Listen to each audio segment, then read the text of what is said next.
more if you're a little hungry. I didn't give a lot of milk. Certainly between meals, milk wasn't a big drink in our house. We did sometimes drink milk for fun or pleasure, but it wasn't something that I felt that I had to give, especially between meals. Even though it's still recommended by a lot of physicians. Sure. I mean, to be clear, my husband's French, so we actually consume so much dairy. Like that wasn't really a nutritional worry for us. But as a sort of between meal supplement, I was just aware of its power as an appetite suppressant, and I wanted my kids to have a pleasant pre-meal appetite coming into a meal. Then during a meal, my kids were incredibly neophobic. They refused foods all the time. They clamped their jaws shut. They twisted their faces away. They sometimes gagged. But I saw this as the same kind of, mammalian neophobia that occurs in a lot of animal species. And I knew, based on the research, that it could probably be overcome pretty quickly. I encouraged my kids to eat lovingly and with a lot of enthusiasm over and over and over again at the same meal. So in other words, if a child refused to eat something, once, twice, 3 times at the start, I would just keep, with humor and jokes and sometimes little games or songs, just keep saying, try it again. I love it. I also would talk. I would market the food. I would talk enthusiastically about the foods I loved and why I loved them. And I would describe the sensory properties, even things like bitterness or spiciness, things we think kids aren't supposed to like. I would talk about them. And I can't tell you the number of times actually it was the norm that a child would be eating something, often with pleasure by the end of the meal, that they'd refuse multiple times at the start. And what if they refuse? Like no alternate meals? Yeah. So that is the most radical thing I did. And it's the hardest for parents to hear because today we think of this as almost akin to corporal punishment. But I didn't provide alternative foods. I knew that in the history of our species, most people had not had alternative foods on hand, and that had been a really important factor in preventing picky eating and in teaching kids to learn to enjoy a much broader range of foods. So if a child, at the end of the meal hadn't eaten, I would say, I'm so sorry you didn't want to eat. You don't have to eat, but I know you can learn to like this food. And, if you get hungry in a little while, just let me know. I'm going to save your food in the fridge. We'll heat it up. Every single time in my household, after 45 minutes or so, a young child would come back and say, oh, I'm hungry. And I'd say, oh, that's great. Let me heat up your food, have 2 more bites. We'll call that dinner, and then you can have a snack. That kind of model. Of course, people in the past didn't have refrigerators or microwaves, but that in my family worked incredibly well as this kind of family culture where the family meal is the meal that's available. I have deep confidence you can learn to like it. And, at least in my own children, it resulted in the kind of wildly unpicky love of food by early preschool that I had been reading about in my historical sources. So of course, confidence begat success, which of course begat more confidence. This was this kind of positive feedback loop that's very different from parents today that I knew had existed in the past. For most parents today, it's the opposite. There's a kind of negative feedback loop where a child is reluctant to eat. They're often given an alternative, more highly palatable food. They get used to eating that. They don't want to eat the others, and it erodes the kind of confidence that kids are capable of learning to like foods. I think it's tough for a parent of a toddler who is adamantly refusing things to be able to do that. I think it's really hard, and I understand it, but also I wonder about personal preference, right? I read in the book that you said somebody asked you, maybe it was an interview, someone asked you, is there food that you don't like? And you said you kind of have a problem with insects. So if someone kept saying to you, take another bite, maybe you'll get over it. Is that what we should be doing? What if you say, no, you know what, I'm just not going to like insects. I can't do this. Where do we make space for that? Yeah, that's a good question. I do say, I'm sure like around the world today, many, many people enjoy eating insects, knowing, we eat them too, by the way, in America, because a certain amount is allowed in our food supply and our grains and our nuts. But of course, we don't know it, so we don't think about it. But, people who grow up in cultures where insect eating is normal really come to enjoy them. The taste of most insects is actually pretty inoffensive and often kind of pleasant to people who are used to it. So I have no doubt that if I had been raised in a culture where insect eating was normal, that I would get used to it. I also think I could probably get used to it today. I had never eaten an insect at all until a few years ago. And then, I started going to food events where they were offered, and so I started eating it. They're not my favorite. I'm still not used to it, but I guess I would say, yeah, I think I could get used to eating them if I had a lot of positive exposures and they were delicious. So then, would you say most of us who have perhaps real aversions to some foods, or children have real aversions to some foods, eventually will grow out of those, and maybe it's just something that's happening at the time. Eventually, we'll get accustomed to it, and we won't be picky forever. Well, not necessarily. I think a lot has to do with exposure. I think if you have a personal preference and you're okay with it and don't ever try that food very much, you might not grow out of it. I don't necessarily know that that's an inevitable change. But for example, people who grow up in America who have those genetic receptors for the soapy cilantro taste, there are some communities of folks who are really trying to overcome it. And what we're seeing is that they can overcome it with repeated positive exposures. Even people who initially were like, oh, cilantro, it's so soapy, they too can potentially learn to enjoy it. So I would say I do have deep faith in humans' ability to learn to like new foods, given the right context, given lots of repeated positive exposures, and and perhaps a cultural confidence that it's possible. All right, Helen Zoe Veit has been with us today. Her new book is titled Picky: How American Children Became the Fussiest Eaters in History. Helen, thanks so much for being with us. Thank you. We have some music to end the show today. I'm Deborah Becker. This is On Point.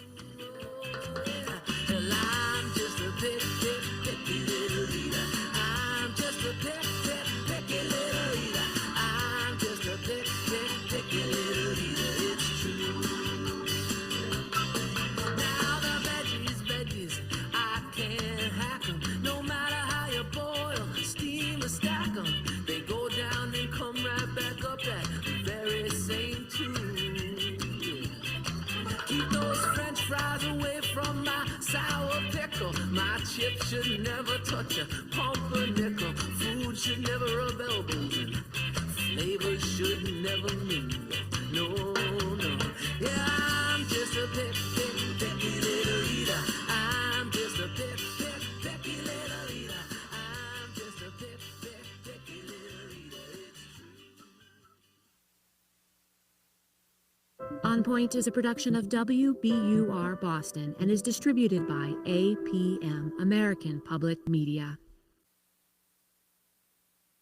Support for On Point comes from the listeners of WBUR Boston and Road Scholar, a nonprofit educational travel provider for adults, offering programs in more than 100 countries and online.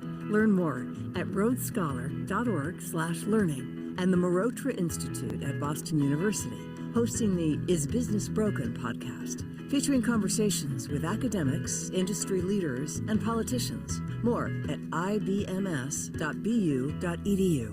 This is KUOW-FM Seattle, KUOW Tumwater, and KQOW Bellingham. It's almost noon, almost time for Week in Review. What's in store for us today? Well, here's host Bill Radke with a preview. Hello there. Someday when America thinks Starbucks, they'll think Nashville? Maybe we're going to look into the company's expansion out of state. Also, is Seattle waging a war on cars? Should it wage a war on cars? What is a war on cars? Should Seattle permit large data centers that would suck up water and power for the sake of AI, but would also pay the city some money? And what might make you smile this week? That's all coming up on the show. Please don't. You can go somewhere, but don't stop listening. Support for KUOW comes from the American Cetacean Society, presenting Fred West's Orca Cantata with chorus and orchestra, featuring guest speaker Marcia Henton Davis, Friday at 7:30 p.m. and Sunday at 4 p.m. at the Finney Ridge Lutheran Church. More details at tokispirit.org. And from HX Expeditions, offering immersive voyages to Antarctica, Galapagos, and beyond. HX journeys are designed for curious travelers who want to learn more about the natural world. Information at travelhx.com.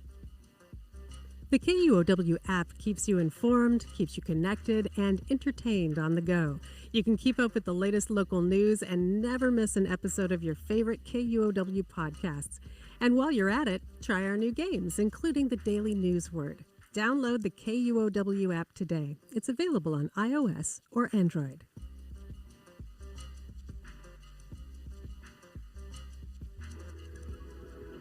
When most people think of Dubai, they envision wealth, but with the war with Iran spilling across borders, the country's tourism has slowed. Migrant workers feel the difference. Are you getting the same salary now as you did like 2 months ago? No, we have different. Because of this issue for missiles. I'm Scott Detrow. The ripple effects of a regional war on All Things Considered from NPR News. All Things Considered coming up this afternoon between 3 and 6 with news from Kim Malcolm here at KUOW. Mostly sunny skies, 58 degrees. We're working towards a high of 62 and a nice stretch of warm weather. It will be up to almost 70 by Sunday. It's 12:01. Live from NPR News in Washington, I'm Libby Casey. The White House says Special Envoy Steve Witkoff and President Trump's son-in-law Jared Kushner are planning to travel to Pakistan Saturday for a new round of direct talks with Iran. Vice President Vance had been the lead U.S. negotiator, but is not planning to travel this weekend. White House Press Secretary Caroline Leavitt says the Iranians want to talk in person. We've certainly seen some progress from the Iranian side in the last couple of days. Again, the president has made the decision to send Steve and Jared to hear the Iranians out. And so we'll see what they have to say this weekend. Witkoff and Kushner will meet with Iran's foreign minister, who has arrived in Islamabad, according to the Associated Press. President Trump extended a ceasefire with Iran earlier this week. The Trump administration has reportedly drafted options for punishing NATO allies it feels have not been sufficiently supportive of the war in Iran. Terry Schultz reports the exclusive Reuters report on the memo says one of those possibilities is trying to suspend Spain from the alliance. Reuters says it's learned of a confidential memo outlining ways the Trump administration could punish countries that in particular were not willing to let the U.S. use their military bases or airspace to conduct strikes on Iran. NPR has not independently verified the report. The memo cited by the news agency suggests trying to suspend Spain from NATO over its blocking of access for the U.S. military. Asked by reporters at a European Union summit, Spanish Prime Minister Pedro Sanchez didn't give the idea much credit. We don't work on emails, he said. We're working on official documents and positions. Asked for comment, NATO clarified there is no way a member country can be suspended or kicked out of the alliance. For NPR News, I'm Terry Schultz in Brussels. The U.S. Justice Department is moving ahead to expand death penalty executions by reinstating lethal injection and offering options like a firing squad.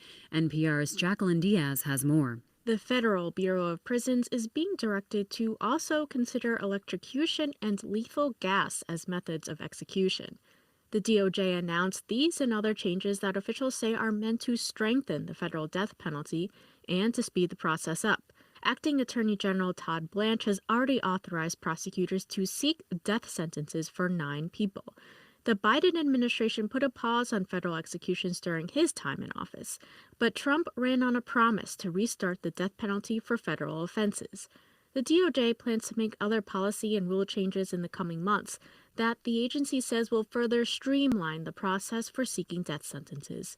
Jacqueline Diaz, NPR News. The Food and Drug Administration says it will offer ultra-fast review to 3 psychedelic drugs being developed to treat mental health conditions, including depression. This is NPR News, live in Washington. This is KUOW News. I'm Natalie Akane Newcomb in Seattle. A major credit rating agency is warning that Washington state could be in for a downgrade. Moody's changed its outlook this week from stable to negative. A lower credit rating would make it more expensive for the state to borrow money. The Washington State Standard reports that Moody's flagged the state's reliance on one-time payouts to balance its budget. Lawmakers voted earlier this year to tap $800 million from Washington's Rainy Day Fund and redirected another $375 million from another account to help cover shortfalls in the current budget cycle. State Treasurer Mike Palaccia told The Standard that the Moody's warning is like a check engine light for the state's finances. He urged lawmakers to fix the issues next session. It used to be a mystery where monarch butterflies go. Now new lightweight solar technology is tracking their migration paths. A fresh project is trying to tag Northwest butterflies with these high-tech electronic tags to see where the butterflies go. David James is an entomologist based in Prosser, Washington. He's working on the project. Now, because we can check them daily or hourly in some instances, we know what they're doing all the time. It's opened up a whole new window into their migratory behavior from point A to point B. James says he's learned that butterflies often don't fly in a straight line, and some butterflies go from Idaho, possibly all the way to Utah, Arizona, and even Mexico. And Seattle drivers are in for a congested weekend as multiple road closures are expected over the next few days.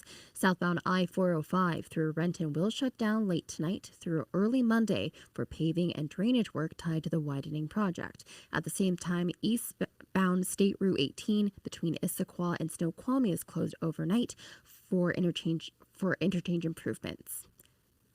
Support for NPR comes from NPR stations. Other contributors include Bayer. Bayer is dedicated to delivering breakthroughs that save lives and feed the world using the scientific process. Learn more at sciencedelivers.com. This is NPR. Welcome to Friday. Welcome to KUOW's Week in Review. My name is Bill Radke.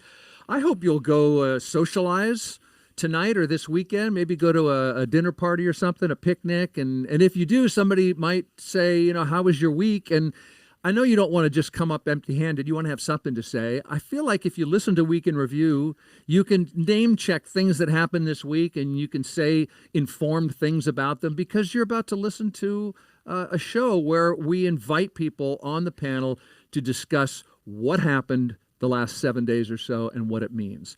And by people, I'm talking about my panel this week, including first-timer on this program, Seattle City Councilmember Eddie Lynn. Eddie, welcome.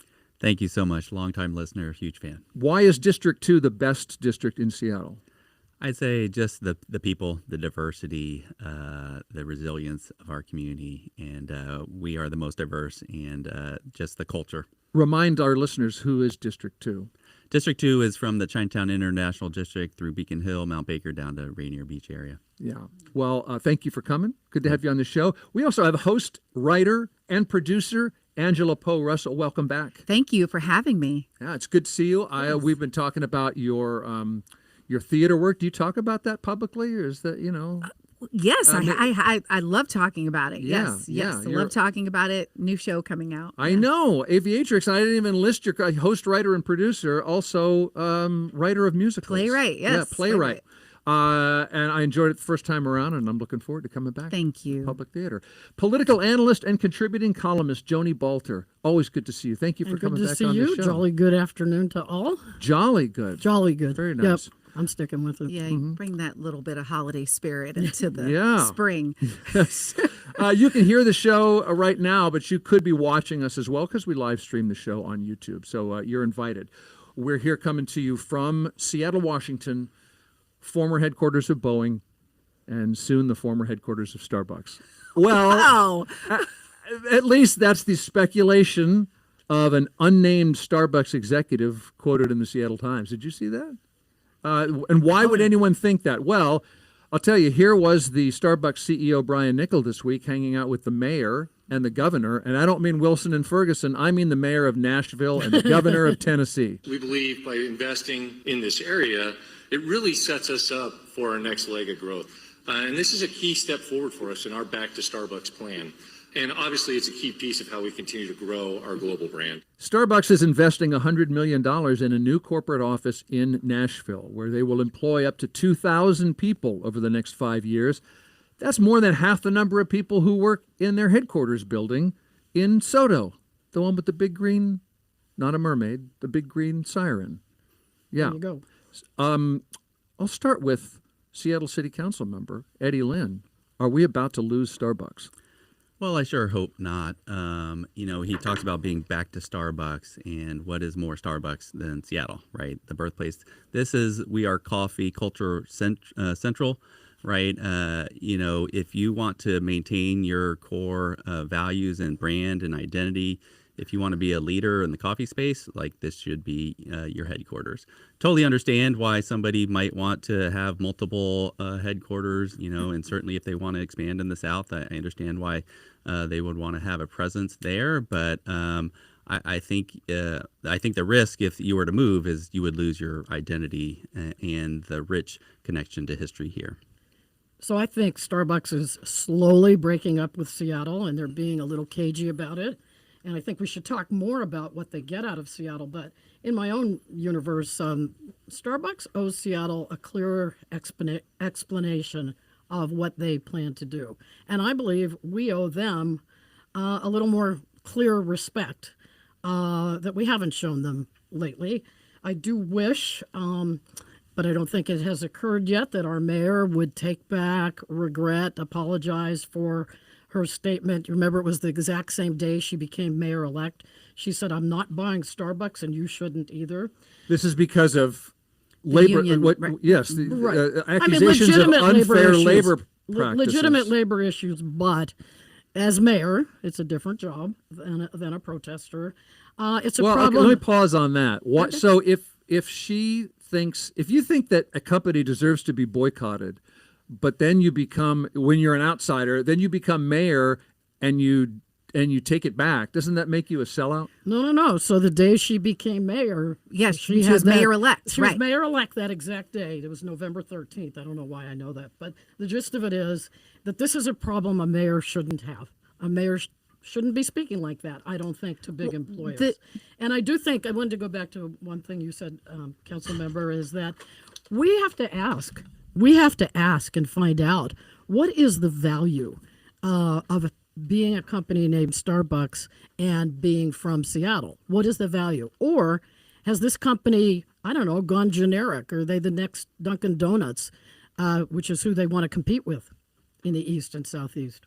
Oh, that's interesting. Boy, where do I begin? I think at the end of the day, I think we blew it. We blew it on many levels. I think Starbucks board of directors blew it, going through so many different CEOs in so many years.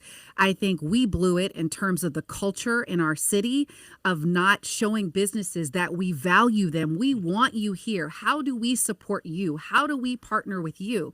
Because it's always the question of, do I need you more than you need me, that kind of thing. And if I'm reading the tea leaves here, and I hate to say this, but if I'm reading the tea leaves of everything I've heard and all indications, it looks to me that the future of this company is outside of Seattle. Exactly. I mean, this is a CEO who has a reputation of having moved corporate headquarters.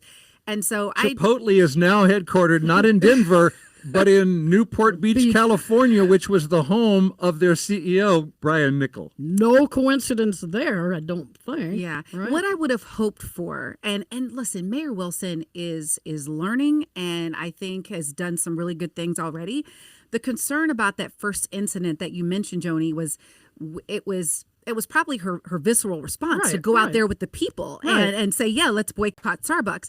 But at that point, when you cross into being the mayor, those conversations should have happened behind the scenes, saying, how do I negotiate with Starbucks to help the people here and bring a resolution? Well, let me ask Councilmember Lynn, do you agree that a mayor of a city should not call, Starbucks is accused of and has a lot of violations found by administrative judges, firing union supporters, closing pro-union stores, surveilling employees, giving raises and perks only to the non-union employees.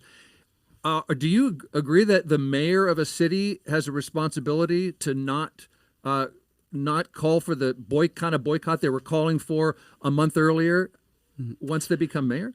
Well, I do think, when you step into an elected office, you have to be careful, and it is a different role than when you're on the campaign trail. But we also have to recognize, when we take a step back about growing inequality in our country, it has been 40 years of trickle-down economics. The standard delta between the CEO of a company and the worker, used to be around the order of 20 or 30 or 40 times.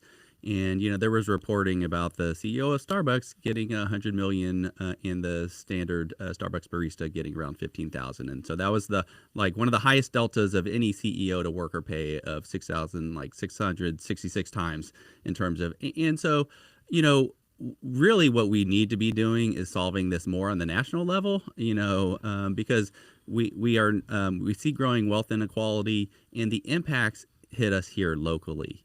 But I think the mayor was right to stand up for workers. We do need to respect our corporate, our big employers here, and we value them. They also need to value their employees, and so it's a balance. I really appreciate what you talked about, that growing gulf between what the worker makes and what the CEO makes. That is so true. And I also think it's good that city officials stand up for workers. It's just what that looks like and what's the wisest move. And that's where I think maybe we've blown it a little bit on multiple levels. So I think the pay differential is outrageous. Yes. There's no arguing that. This is about more than rhetoric. It's about tax policy. Right. Let's talk taxes. Yeah, go on. I was waiting for us to get to taxes. So think about it. We have added a lot of taxes that annoy someone who's not from here, doesn't spend much time here. I'm talking about Brian Nickel, the CEO. And so we have created a great difference between the kind of experience and financial outlook for a company like Starbucks. And I don't think that happens, as they like to say, in a vacuum, not a vacuum cleaner. But I think that, you have Starbucks people clearly looking for office space in Bellevue. So some of the state taxes that we've put on, but not all the local city taxes we've put on. And then you have, and this was written by one of the opinion writers at the Seattle Times, you are actually competing with a place like Tennessee that allows public officials to negotiate tax breaks for companies like Starbucks, and they don't have to reveal what little deal they just gave away for 5 years. So you're saying we lower taxes? Seattle should lower taxes on its big companies, and they have a big budget deficit. So then, what are you cutting to make up for the money that you're not? I got to just challenge that. I don't think I'm saying lower taxes. I'm saying just don't be hostile to these companies in rhetoric. No, you brought up taxes, though. And in policy, yes, I did. So what are you saying Seattle should do regarding taxes? Well, so to balance the whole budget, probably not right now, but there are clearly things that we spend money on that we have to cut. And there are clearly... Like what?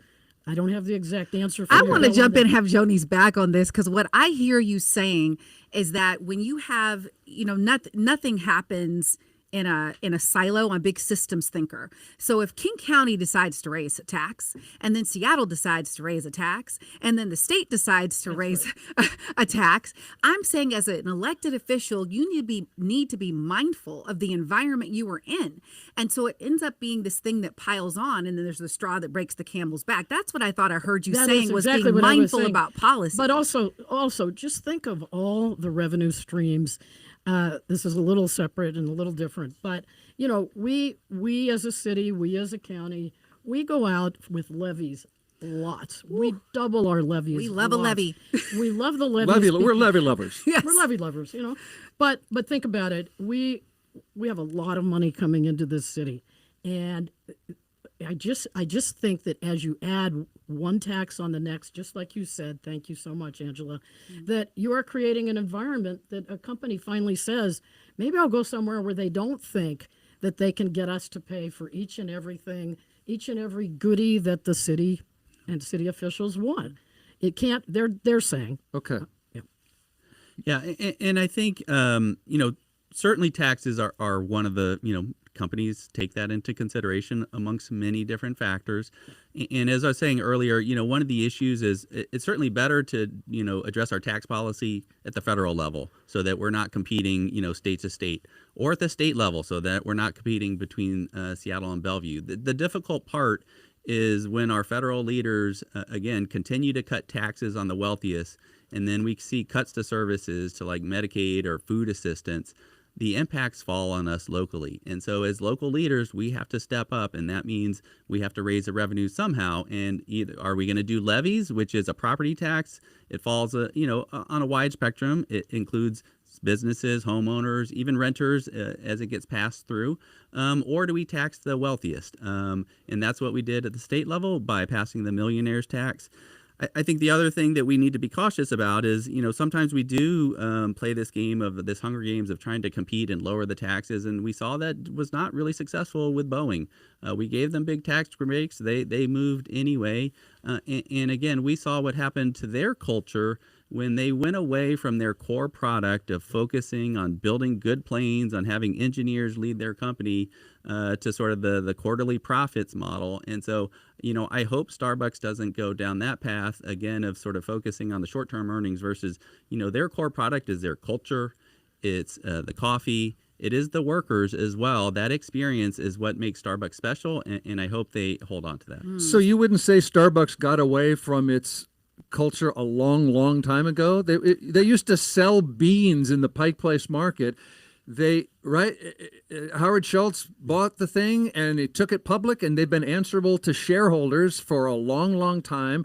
My kids know Starbucks for acai lemonade, strawberry lemonade energy refreshers. Excellent choice. The idea that Starbucks is really about the aroma of the coffee that we need so much in gray, drizzly Seattle. That's a story, a marketing story. It tells about itself. Right. And I like Starbucks. My wife used to work at Starbucks. I was thrilled. I really, I like the cortado. I'd like one right now. But I'm just saying this. Does anyone drone one in here to Bill, please? Do you think that that Starbucks still, if it ever did, quote unquote, symbolizes Seattle?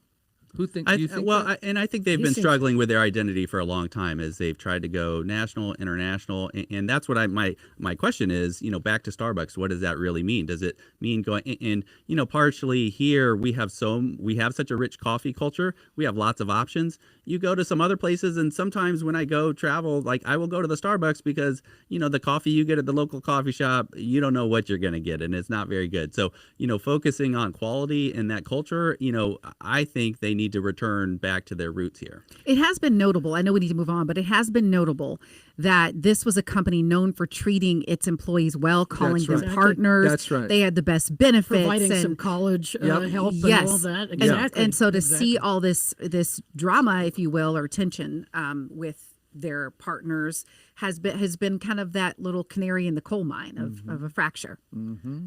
I just add that this has echoes of Amazon searching, a little beauty pageant searching for a second headquarters, which mostly ended up benefiting Bellevue and Boeing, as we've mentioned. They went astray from Seattle, and it kind of hurt them. So we watch these companies.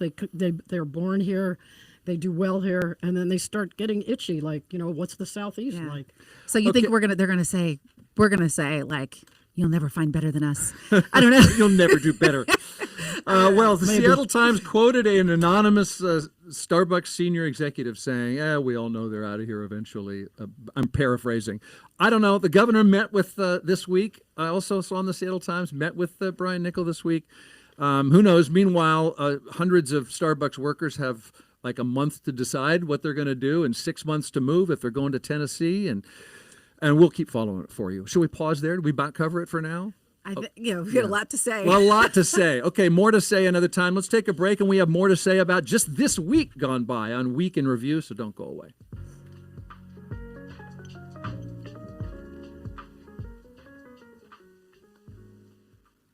Support for KUOW comes from Third Place Books. Martha Wells discusses the latest book in her Murderbot series, Wednesday, May 6th at 7 p.m. Tickets and more information are available at thirdplacebooks.com. KUOW brings you local news built by listeners. We're a nonprofit news organization built right here in the Pacific Northwest, bringing you news and stories that fuel your curiosity, spark conversation, and inform your daily life. Find us here at KUOW.org or on the KUOW app. This is KUOW's Week in Review. I'm Bill Radke, and I just can't stop yakking. We got to continue with our show now. We're always talking with Joni Balter and Angela Poe Russell and Seattle City Councilmember Eddie Lynn with us this week. Let's talk about what it's like to drive a car in Seattle. We have gotten so congested and trafficky. Plus, the city keeps taking away car lanes for transit, for bikes, and the latest example, Metro Bus number 8.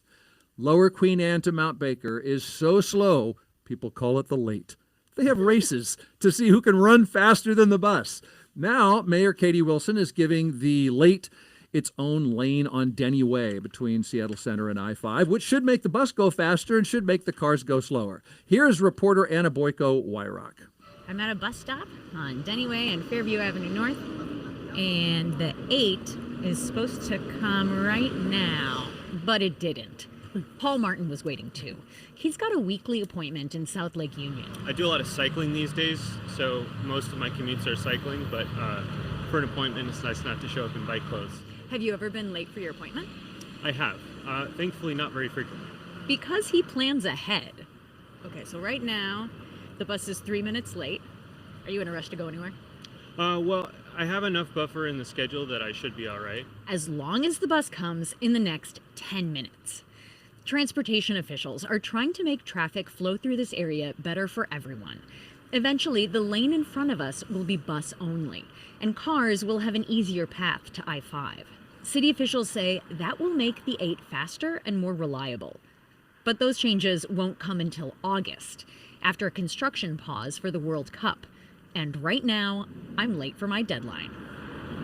Oh my God, here it is. On the late 8, I'm Anna Boyko-Wyrock for KUOW News. Mayor Wilson said that this bus lane announcement was one of her favorite moments so far as mayor, which prompted the news site My Northwest to write, quote, 80% of Seattle households still own a car.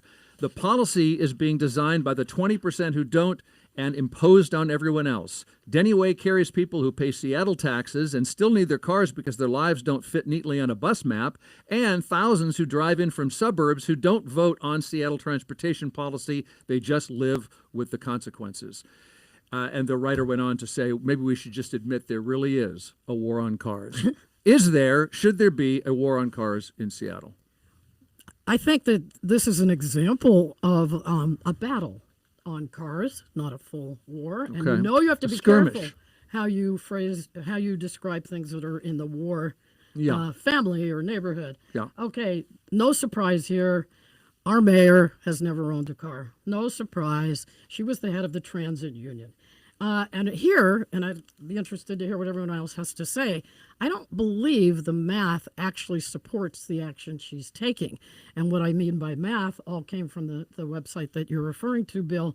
30,000 drivers a day will be potentially inconvenienced, and 7,000 people ride the late. So does that work? I'd ask a council member, because we have one. Yeah, well, this is Seattle City Councilmember Eddie Lynn being asked a question. Well, so I'd say a couple things. One, I think in some ways, we saw such rapid growth in our city. We were the crane capital of the country 10 years ago. Obviously, South Lake Union was central to that. And we're going to continue to grow. Our roads are not going to continue to grow. The only way we're going to get people around is through transit. I am one of the 80% that has not only one car, but 2 cars. And I drive way more than I would like to.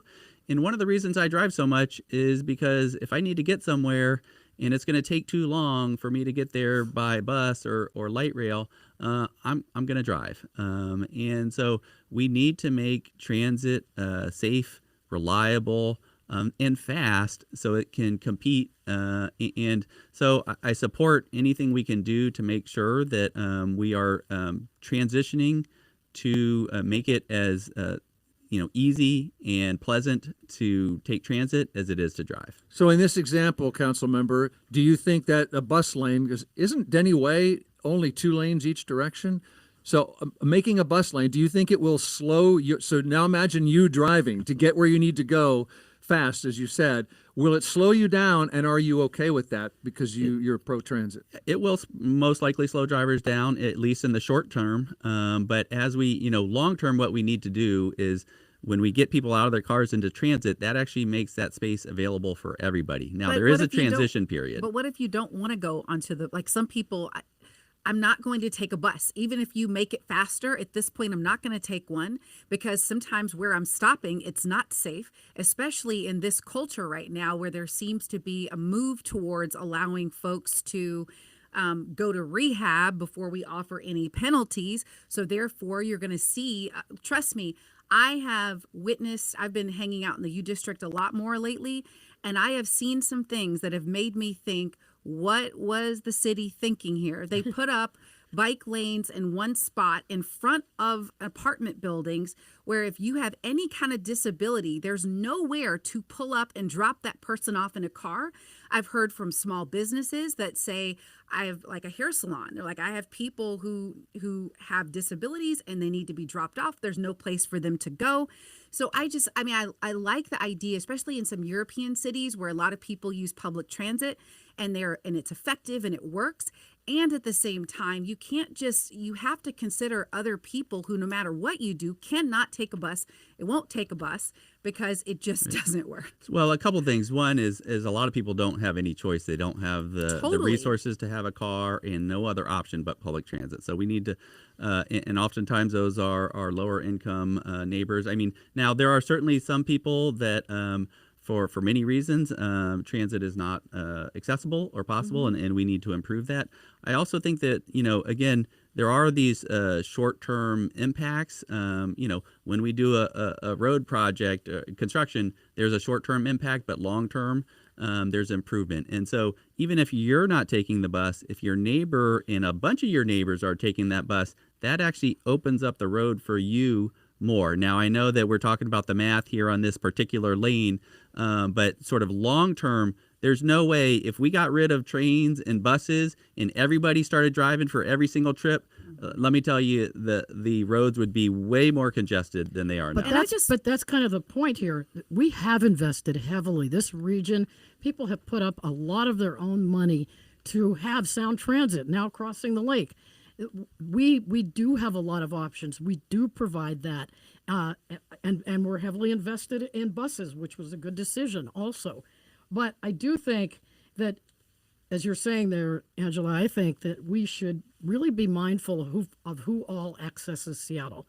We're not just people coming from Capitol Hill. People are coming from outside the city. Have you checked out the commutes lately for workers trying to get to jobs here or in Linwood or in Auburn and back and forth? These commutes. Here's a pro tip: leave early for your job. Well, I did to come here today. It's not that hard. By the way, accessing this station today from the south end was kind of. That's why I left early. I recommend the light rail, Joni. It comes right. It comes a block away from this door. And I just want to clarify my statements because I have. Yes, I understand that everyone can't have a car. And all I'm saying is I want folks to also say that everyone can't take a bus. We want to make sure that this city is accessible for everyone. In terms of this Denny Way place, I feel like the best solution might be a hybrid model where maybe during certain hours that particular lane is open to buses. But I think you have to be able to flex and not make it a dedicated one. Yeah, what ticket people? Because you know how confusing a bus lane's already. They're already terrible. Hard to tell where. And then I'm sorry, Eddie, you did bring this up. You were talking about when we have construction in these areas and it's short-term pain and long-term benefit. But if the businesses aren't there anymore because they couldn't survive the 2 years it took during the construction, oh my gosh, Eastlake. Have you been hanging out over at Eastlake? Not in a while. And how long they've torn up that street and those poor businesses where no one can access it. True. So all I'm saying is when it comes to our transportation policy, I just feel like sometimes when I hear the leaders talk, they don't understand that sometimes I'm doing a soccer carpool and there's equipment or maybe this bus stop is not safe. And if we're going to push transit, we also need to push safety. Absolutely. Again, it not only needs to be reliable and fast, but it absolutely needs to not only be safe, but pleasant. Right. I enjoy the light rail more than I like to take the bus just because there is a lot of behavior on the 7 that is sometimes not pleasant. And so, we need to make sure that people feel comfortable. Kids should be able to ride the bus, our elders without, worrying about, either safety or just, is it a pleasant experience? And I would add, obviously, some people, as you say, I agree, Angela, taking the bus doesn't work for them. Mm-hmm. And I am a bus rider and a train rider and a driver. I love all of them. I love when I get a chance. I take a break from transit. Ooh, I get to drive. So what's I take your a break. as long as you do them all I take a break from separately, it driving. sounds Ooh, pretty I good. get to be on transit. I love it. So when I am driving, I feel that I have made a selfish, lazy choice to do what I'm doing, and that I deserve to be slowed down. That's how I feel. And I leave early because of looking that. For that attitude, because this was one of her And favorite moments. and while some people cannot take the bus or the light rail, it doesn't work. Yes, no question. There's also so many options, so many bus options, so many train options now, so many bike options, and I use them. So many scooter options, so many bike share options. You can get things delivered. It's Uber, Lyft. You can get things delivered to you where you never have to leave your house. There are a lot of people who could take transit and don't. Both are true. Some people can't. Some people just won't. And I will just say that, it is difficult we have been so car focused for many, many decades, and it is a tough transition to do something different. But I would just say, traditionally, our rights of way, we need to have multimodal, and that includes buses, that includes bikes and pedestrians and other ways of transit. And cars have been the dominant form, and so we need to have a balance. And I believe this is making it more balanced instead of so car-centered. So now when I drive, I'm going to think I'm lazy. I'm saying I think I'm lazy. That was Bill. The goal, I'm owning that. I am a deeply lazy, selfish person. That's just me. I feel that guilt as well, Bill. Okay. The goal is guilty, as has been achieved with our host today. Me. I'm talking about me. Talking to me. So since this is a perfect segue to our next topic, which is the county executive ordering King County workers into the office at least 3 days a week. That hacked some people off. Workers protested in a county building this week with signs that addressed several different objections. For example, communities, not cubicles. Then another sign said, King County is bigger than Seattle. And another said, I don't have a desk. And then finally, they carried an oversized blank check to represent the money it will cost King County to rent more office space for all of its workers. And Joni, you basically said they're kind of right, but. They're kind of right, but here's the thing. I think that the magic is in a sort of very perfect mix of work from home and come into the office. It's not outrageous to say that public employees could help our various other problems. And there's plenty of, shall we say, bosses who think that work from home is inefficient. I actually believe in work from home if your employees are willing to meet the last part of the equation. Is the output the same? Are you doing that? So, does anyone believe the output is the same between many people workers do in not. office? Okay. Okay. But I think the perfect idea is something like, so they've required 3 days. What if it was 2 days and it was rolling, 2 days in the office to be clear, and it was sort of rolling through the week so that we help downtown, we help our city, but we also honor, I read this weeks ago before we were even talking about this show, this op-ed in the Seattle Times, and it was a county employee talking about just how important work from home was to her, for her family and her own health and her ability to kind of get everything done, caring for younger members of the family and older members of the family. Yeah. And I found it tugged at me. Like I realized how this is really like a tough issue. Yes. So I think we need some flex and some creativity and err on the side of like splitting. Yeah, I think you're right. I always try to lean on research. I'm like, who has been studying this? What have they found? Personally, my personal antidote is actually worked more hours when I was remote. What the research shows, at least that I've been able to look at, various universities have studied this, is that remote work boosts productivity in general. But once you go fully remote, productivity actually drops by 10%. And so everyone seems to agree that the hybrid is the best model. And I just want to add on another note, how many of you can really do Zoom all day?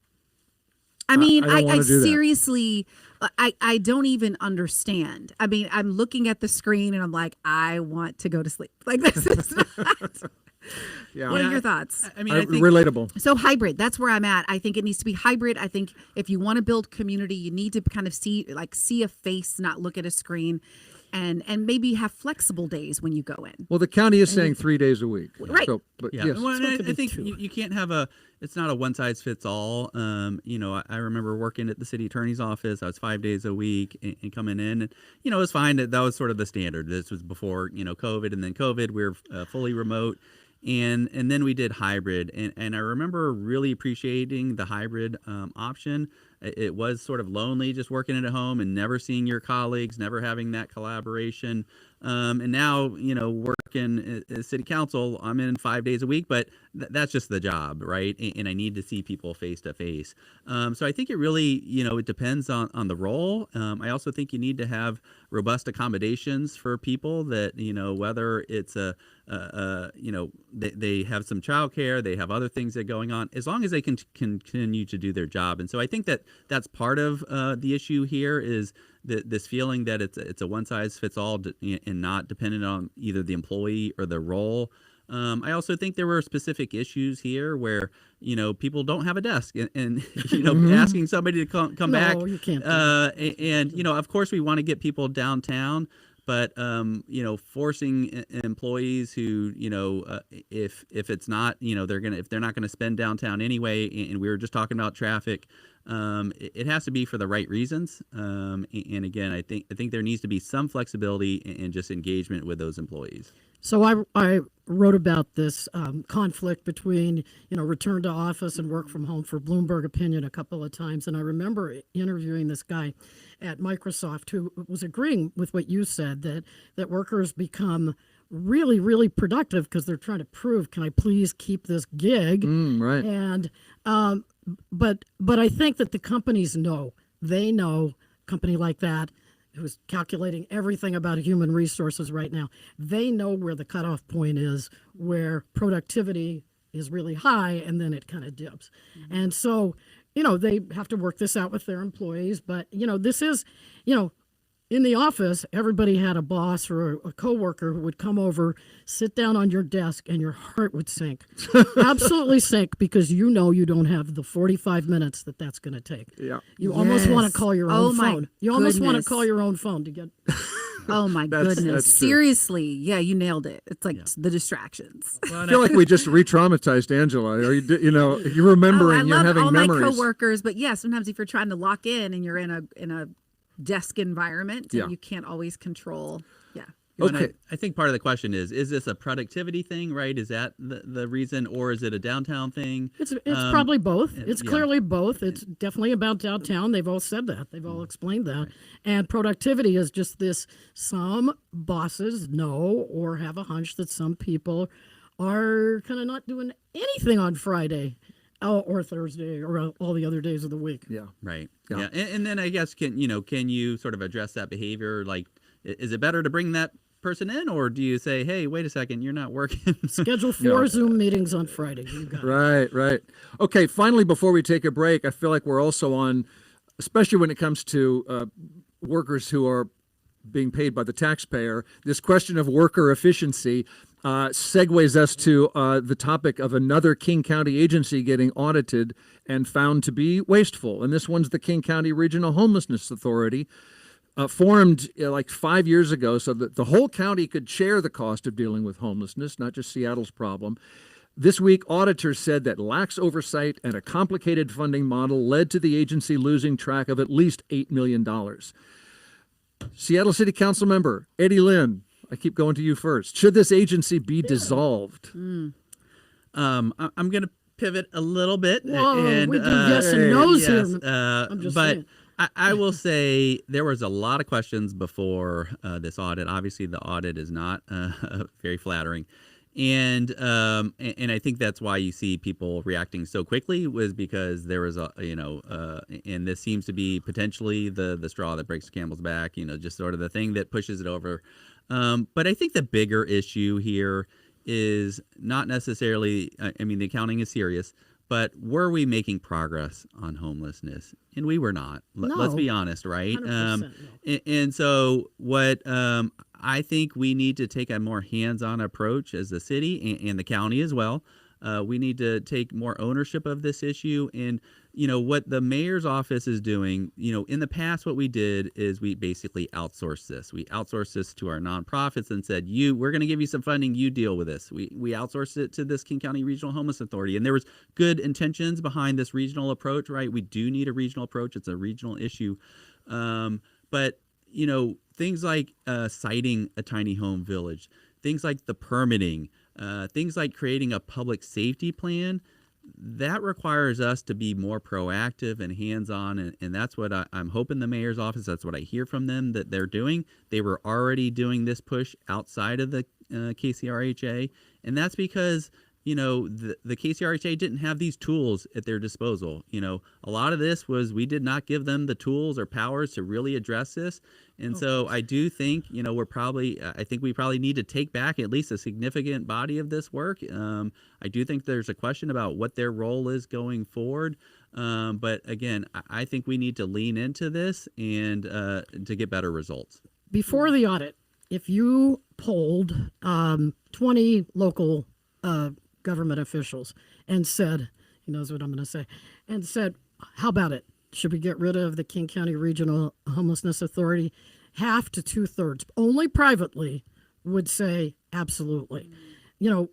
Our taxpayers in Seattle, King County, they have spent millions, probably billions, and they have very little to show for it. It's not working. And you have an agency that was troubled from the start, too many different high salary folks who are in leadership of this agency, and they last at most, 6, 7, 8 months doing the work. And I just think that it's time to just be honest about it. You have two, Seattle City Councilmember Maritza Rivera and King County Councilmember Rhonda Borowski saying, let's cut it. You know what else is going to be hard? Dismantling it. It's going to take a while. Yeah. So now your point makes this make sense for me, because I was trying to figure out, now they want to close it. And I was looking at, reading up on it, and it sounds like it was the CEO is newer. And she was the one who requested the audit in the first place, right? Yes, right. Yes, so, because these murmurs have been right. there. So it just right, but she's newer, so really hasn't been given a chance to turn it around. So it makes me feel like this is the moment they can pounce. They have the information, they can pounce and do what they apparently have wanted to do for a long time. My question is, how do you still solve this at the regional level? If the city takes a leadership role, what does working collaboratively look like? Well, that was one of the whole suburbs reasons never bought in. The suburbs never bought in. But that is the whole point of having this, was that Seattle was paying too much, and then King County was paying too much, and the suburbs were just riding it. And so the whole point of doing this, it should be regional, whatever comes next, but it shouldn't be whatever the audit can prescribe for don't do this again would be fabulous. Yeah, it absolutely needs to be regional. And this is where I think we need our state partners to step up a little bit, right? We don't have authority over whether another suburb is, not doing their share, right? But the state could step up. They could either step up with funding or certain requirements and say, hey, jurisdictions, if you want our state transportation funding, if you want other types of funding, you will step up and do your fair share. But does the state seem like it has loose cash hanging around? Well, so here's the thing is we are paying for this one way or the other, right? And when we talk about sort of, it's not just our direct spending. It is the costs that our businesses, our nonprofits, our neighborhoods, we are treating this in sort of a reactive. It's almost like we're paying for an emergency room visit when we need to be paying for a primary care doctor. We need to be proactive. And this is why I think some of the businesses are willing to get in, support this push for additional shelter from the mayor's office. And it's not just shelter, it is wraparound services. We really need to, address people's mental health and drug abuse issues and housing. But I think, we see businesses paying for this in security costs, broken windows, just public disorder. Why not be proactive, spend the money to actually solve the issue? We will get repaid in terms of our downtown core returning, right? It's not just getting employees downtown. It's how do we create a positive, welcoming environment for families to come downtown. I must pause here because we've got work to do. We've got a few other stories to mention, and I really want to smile at the end of this hour. So let's take a break and be right back with Week in Review.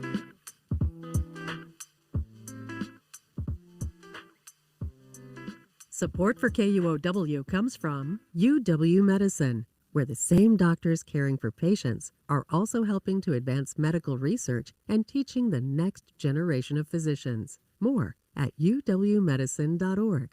UW Medicine, a higher degree of healthcare.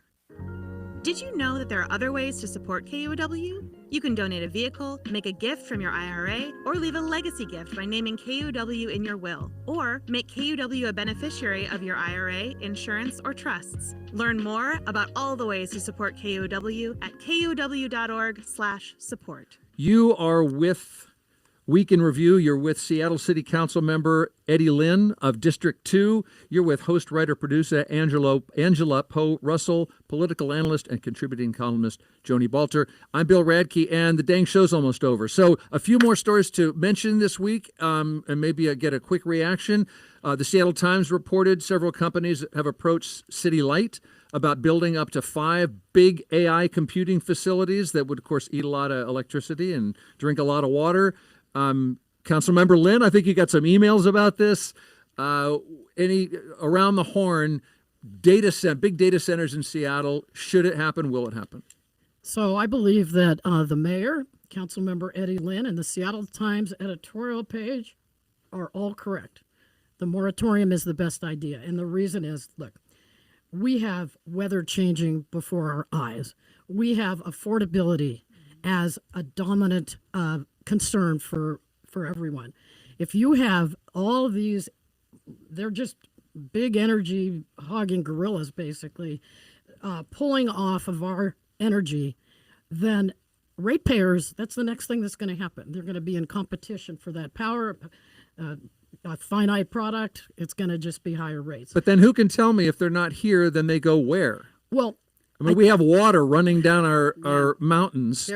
Most of them, they say, are in the Great Lakes. I mean, but yeah, they Is go that somewhere. where you want them to go? It's not about where my obligation in terms of this conversation is what's best for Seattle, and the jobs that are created out of these are temporary. They're not short-lived. So I think the benefits do not outweigh the risk. Moratorium until you get some processes in place. Okay, so it's not really about the environment. It's just about us and our water. No, it's about the environment, but we can clean control water. here. You are a Clean big power. devil's advocate He's today so in much- the worst way. He is. But I love you anyway. Oh, thank you so much. Well, and I just want a moratorium is a tool that the city has. Oftentimes, it's like a 12-month sort of basically delay, or it says like we need to study this issue, and so you can't build these right now while we put a work plan in place. We figure out what are the impacts, right? And so there are very real impacts in terms of our energy usage, potential greenhouse gas issues. So certainly we cannot have these things increase rates for everybody else. We certainly need to be careful about is this going to affect our goals around climate change, right? So if these are going to be allowed, and we do have current data centers, right, smaller ones. We don't have these mega data centers, and to your point, data centers aren't going away. But how do we, whether it's here or somewhere else, how do we make sure that these data centers are done in a sustainable manner?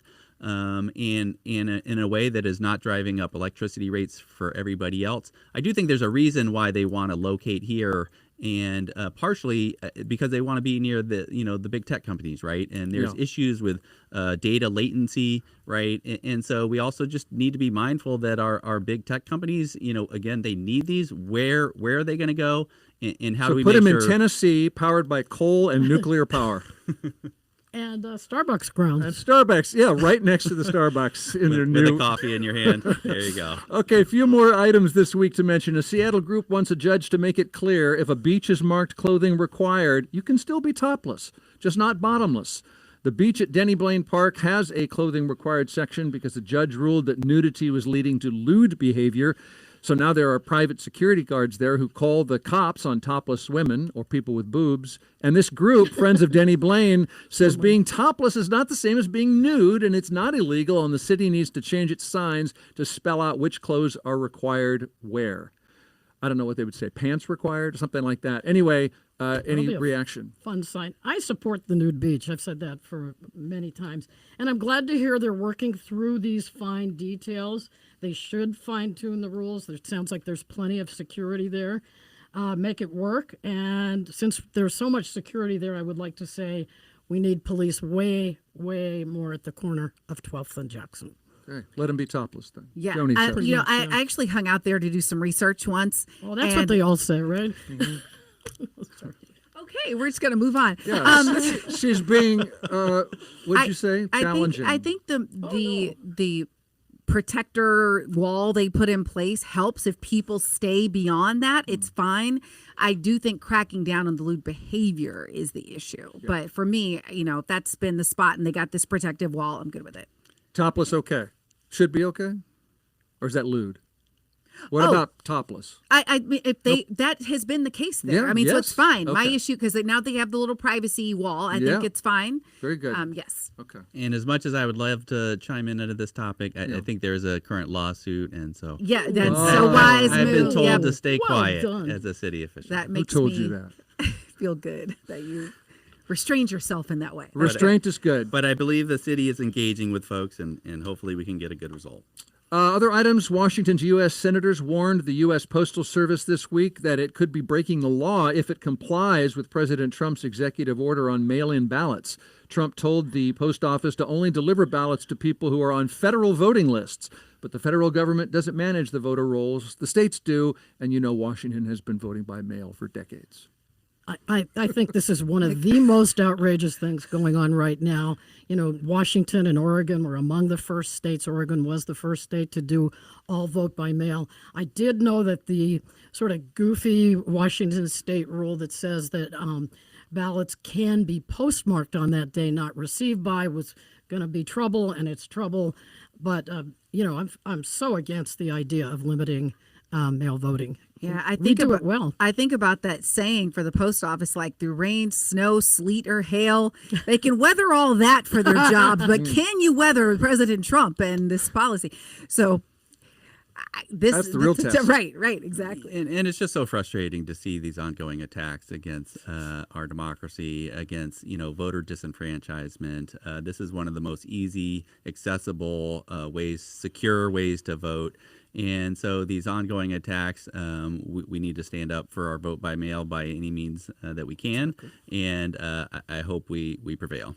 Finally, we always end on things that made us smile. I will chip in about this KUOW story about sumo wrestling in Seattle, which I didn't know has a long history here. If you don't know, the object is to push your opponent out of the ring or make them touch the ground with a body part besides the bottoms of their feet. Did you know you're allowed to slap your opponent in the face lightly? I did not know that. Used to be a big thing here, but it faded away. And last year, a sumo center on Rainier called Rain City Sumo hosted its first tournament, and they just hosted their second one. It drew fighters from all over the world. There's a photo in the story of some of the Rain City wrestlers. It's a diverse group, not all men, not all huge.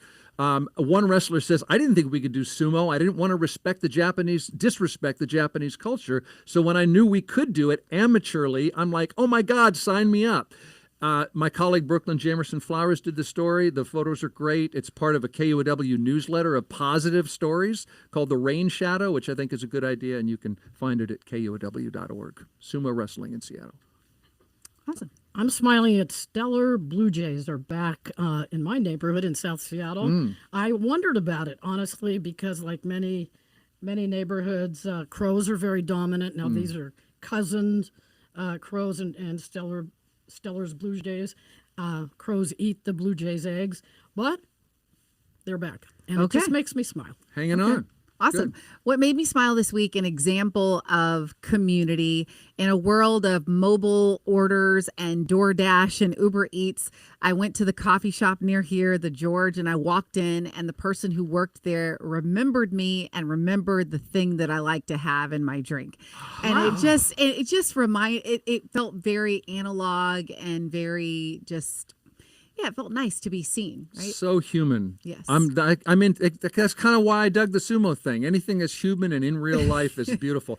Councilmember Lynn, we're just about out of time. Do you have a short version of a smile? What made me smile was listening to you talk about sumo. I think I would love to visit there with you. Another thing was got to tour the Seattle Aquarium, got to do a little behind the scenes. What a wonderful place and just a gem. And so I just encourage people to go check it out if you haven't. Or go visit it again. Yes. Every morning I'll walk past under that the glass. Oh, you can see.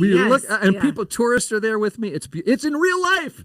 Okay, we got to go. The show's produced by Kevin Kniestet with Kathy Faulkner running the radio board. Social media help from Juan Pablo Chiquiza, Morgan White as well. I'm Bill Radke, and we'll see you in another week. Thank you so much. Thank you, everybody.